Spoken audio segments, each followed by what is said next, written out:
നിങ്ങൾ എഴുതി വെച്ചോ, എടോ ഒരാളെ 4 പേരുടെ മുമ്പിൽ നിങ്ങൾ നാണം കെടുത്തിയാൽ 40 പേരുടെ മുമ്പിൽ അള്ളാഹു നിങ്ങളെയും നാണം കെടുത്തും. അള്ളാഹു കാത്തിരക്ഷിക്കുമാറാകട്ടെ.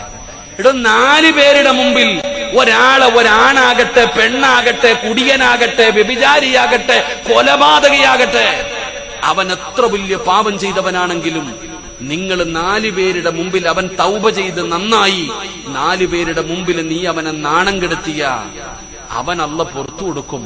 നീ ഓർത്തിരുന്നോ, നീ വീടിന്റെ അകത്തിരുന്ന് ചെയ്താലും അള്ളാഹു അത് നാട്ടുകാരെ അറിയിക്കും. അള്ളാഹു നമ്മളെ കാത്തിരക്ഷിക്കുമാറാകട്ടെ.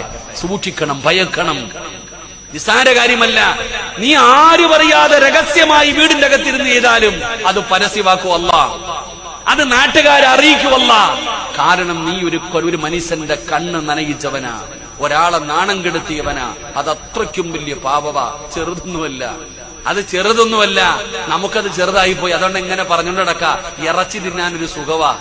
കണ്ടവന്റെ ഇറച്ചി ഇങ്ങനെ പച്ചയിറച്ചി തിന്നുന്നത് വല്ലാത്ത ഒരു രസമാ. അവിടെ ഇവിടെയും കൂടിയിരുന്നിട്ട് ഇങ്ങനെ പറയും. പടച്ചോന് ചില വാപ്പാമാര് നിസ്കാരം കഴിഞ്ഞു, വാപ്പാനെ കാണുമ്പോ വലിയ സങ്കടവാ. വേച്ച് പള്ളി വരും, കമ്പം കുത്തിയ വാപ്പ വരുന്നേ.